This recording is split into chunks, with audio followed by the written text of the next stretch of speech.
Today we're discussing the 15 strongest characters of all time. We're gonna start off with an underrated legend at number 15, and at the end of the video is where it's gonna get really spicy when we get to the Mount Rushmore of One Piece. But to start off, at number 15 of my all-time all One Piece team is Golden Lion Shiki. Now, the cutoff points are always hard to pick for, and I went back and forth on this one a lot, because right below him at 16, I had Kazuki Oden. But ultimately, what gave Shiki the edge over Oden is that Shiki wanted all the smoke. He was part of the Rock's Pirates and fought at God Valley. He really tried to challenge Roger as a rival, went up against Garp and Sengoku without a fear in the world, and even when he got captured and impelled down, he cut off his legs and escaped. So this man has been through a lot of battles and put up enough of a fight in all of them to keep moving forward. And through those battles, he's earned the respect of guys like Garp, Sengoku, Roger, and Whitebeard, and that's meaningful. So in my opinion, Shiki earns the spot here at 15, and the only reason I didn't put him any higher is because the man is a walking L. How do you pull up with a fleet against one ship and you're the guy that walks away with a wheel in his head? Yes, he's had some bad luck, but when your track record is a bunch of L's, I can't put you higher than 15. But because of that, I already know that number 14 is gonna trigger some people because it's Monkey D. Dragon.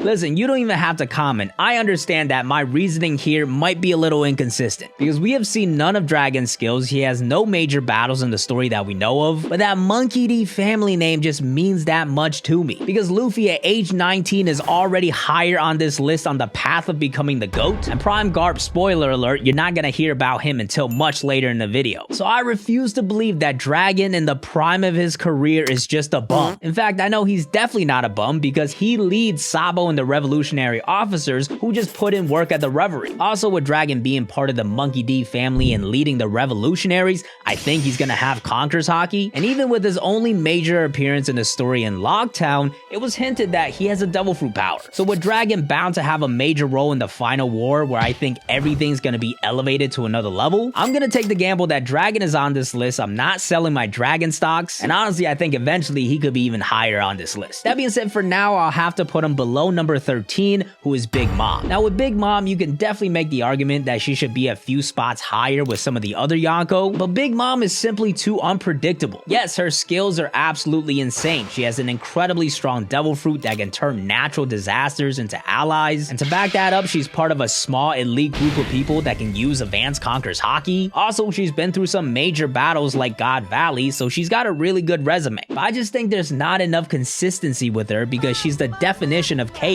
In her recent fight against Law and Kid, she mainly ended up losing because she got tossed out the ring, and for some reason didn't think to use advanced contenders hockey once during that battle. Now you might just say that's just Oda's decision making, but we gotta take things at face value. And to me, it looks like Big Mom has terrible fight IQ despite being a monster. And come playoff time, I don't trust Big Mom to hit the clutch free throws. So for that reason, she's the lowest Yonko on this list, besides Buggy, who, spoiler alert, is at number 0 because he transcends everything. At number 12 though, I bet is someone that none of you will guess, because it's Scopper Gabon. Now, I know some of you are gonna think that's way too high because just like Dragon, we haven't seen much of Scopper's skills at all, especially to put him over Big Mom. But from the little that we've seen, he has proven to be very capable, like when we saw him duking it out with Oden. More importantly though, the portrayal of his character has been pretty clear that he's the number 3 of the Roger Pirates, right behind Rayleigh and Roger. And that's very important to me because the most high-level battle in the entire story that we know of is the God Valley incident. To put things into perspective, that battle consisted of 75% of the people I put on this list, and the winning team were the Roger Pirates and Garp. So until we find out otherwise, it means that Rayleigh and Scopper had to put in work. Of course, Big Mom was younger then, around 30 years old, and at their peak strength, Big Mom might still be more powerful than Scopper, but Scopper Gabon came in clutch in the biggest battle of his career, and Big Mom I don't trust at all, so I'm sliding Scopper in at 12. Right above him though, I have former Fleet Admiral Sengoku. For me, Sengoku is a really hard person to rate because we've seen so little from him, but I do think he gets slept on a lot because we haven't seen him do too much in the present story, because skill-wise, he's incredibly talented. First off, he has the only other mythical zone of a god that we know of, but also, he's the only Marine that's been confirmed to have contenders hockey. And that's a pretty big deal because we know advanced contenders hockey is an incredibly elite skill, and while it's possible that Sengoku never learned how to use that skill, considering the era that he was in, it's not impossible either, because narrative-wise, him and Garp have always been side to side climbing the Marines ladder together, and through that journey, he's earned not only the friendship but also the respect of Garp, and also even Roger spoke of them in the same breath, meaning that Sengoku is about it. Honestly, I think if we ever learn more about Sengoku's powers during his prime, he could climb even higher, but for now, I think 11 is a good spot for him. But now we get into the top 10, and the person that just made it in is Monkey D. Luffy. And the first thing I want to say is that the fact that he's already here at age 19 is crazy. The second youngest person on this list is Shanks, who's more than double his age. But Luffy has earned his spot. He's officially become a Yonko, has awakened his Devil Fruit to get Gear 5th, a ridiculous power that defeated Kaido, and in the past 2 arcs, he's also learned just about every advanced form of Haki you can imagine, and the only reasons he's not higher on this list is because of narrative and control. As far as narrative goes, the story is obviously not over, which means that Luffy has higher levels to climb. Eventually, that will lead him to becoming the GOAT, but before that, there are people in the present that he still has to confront and surpass who are higher on this list, which is why despite all his growth, there are still 9 other people above him, and right above him at number 8 is actually Kaido. Now, this might seem like a weird pick because Luffy literally just defeated him,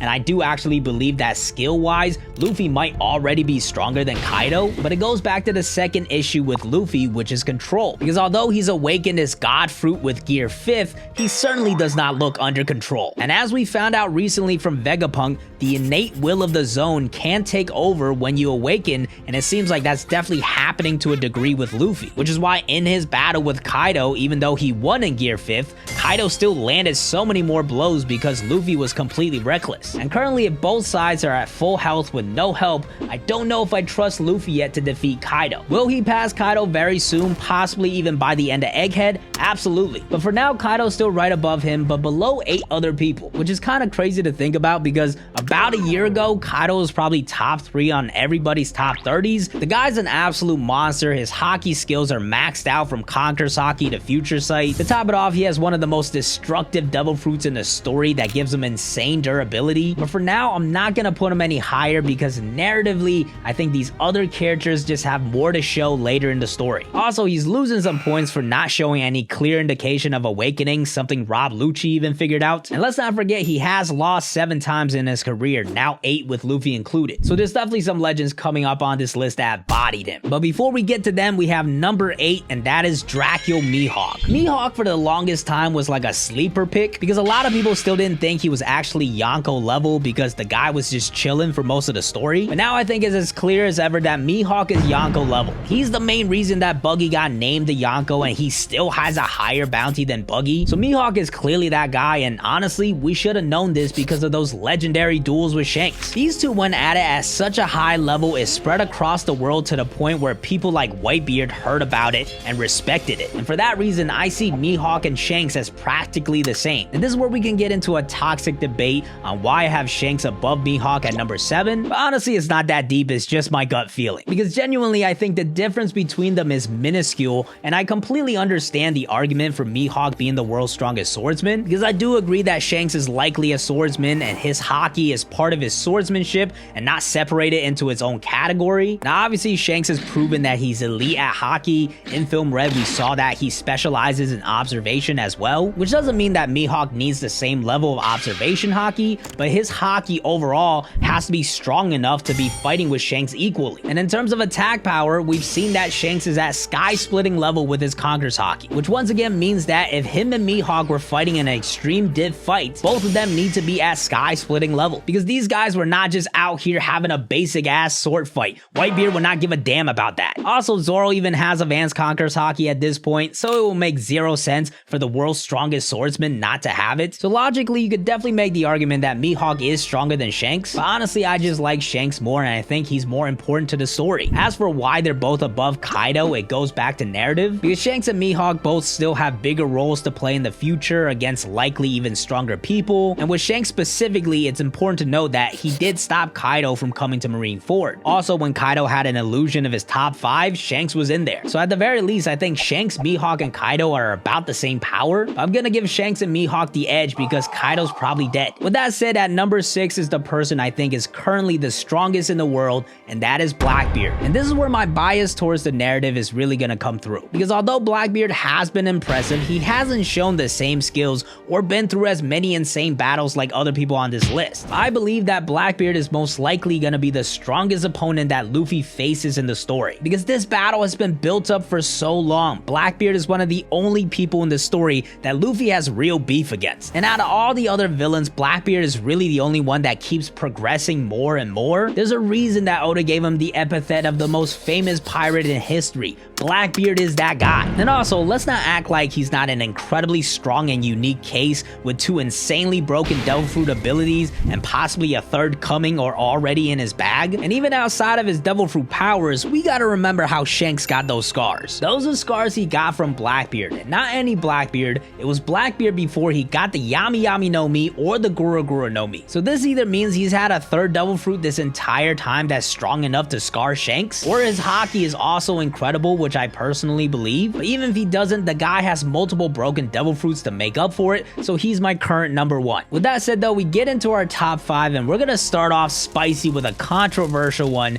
and that is Silver's Rayleigh. Because once again, I'm gonna point out God Valley, where he came out on the winning side as probably the 3rd strongest person on his team. I give him a lot of credibility for that alone, but unlike Scopper, we've also seen a lot of Rayleigh's skills. The guy has a mastery of Haki even at his old age, showed an incredible control of his Conqueror's Haki, and because of that, I think Rayleigh not only mastered Haki across the board, but I also think that included advanced Conqueror's Haki, which he probably needed to defeat people like Whitebeard, Big Mom, and Kaido. And to top it all off, the respect that Rayleigh has gotten in the story cannot be understated. Garp called him a legend in the same breath as Whitebeard, and of course recently his reputation alone got Blackbeard to back out of the fight. So how strong was the Dark King in his prime if he's getting this much respect? I think top 5 is completely possible, especially considering he won at God Valley. Also, the parallel with the Straw Hats works pretty well because Zoro will be very high on this list when it's all said and done. But now we get to our Mount Rushmore of One Piece, and at number 4 we have Whitebeard, who honestly I'm very reluctant to put this low. The guy's resume is absolutely elite. He has advanced Conqueror's Haki, an insane destructive power with the Gura Gura no Mi, and he was also nicknamed the world's strongest man. And even at the end of his career, he went against so many odds at Marineford, and it still took like an entire army to take him down. So clearly he's a monster, and I think strength-wise, there's really not much separating any of these guys. So we gotta nitpick, and the fact is, he lost at God Valley at an age that was around his prime, unlike Big Mom and Kaido, who were younger, and that's a tough look to have when we're talking about the Mount Rushmore of One Piece. Now, of course, there's details we don't know of, like maybe Whitebeard switched sides because clearly he didn't fit in with the Rocks Pirates. But until we find out otherwise, in the most high-level battle of his career, Whitebeard caught an L, and for that, he's gonna be 4th. But moving on to the top 3, at number 3, we have Monkey D. Garp, the hero of the Marines that rivaled Roger his entire career. And what else is there to say? Garp is the GOAT Marine, and out of everyone on this list, he's the best at throwing hands, which is kind of a joke, but the fact that Garp fought all these people with his bare fist is pretty impressive, because it means his Haki was insane and possibly the best on this list, which means even though it hasn't been confirmed that Garp has Conqueror's Haki, for him to be fighting all the top dogs with just his fists, I imagine he definitely had it and he was nice with it. But this next guy, I still give a slight edge to purely off of gut feeling, and that is Roger's first rival, Rox D. Zebek. Rox is possibly the most interesting case on this list because we know nothing of his skills. He came out with an L at God Valley as the leader, but despite all of that, you can still make an argument that he might be the GOAT because he's Rox D. Zebek of the Rocks Pirates. The pirate crew that had 3 future Yonko, Shiki, and many other legends,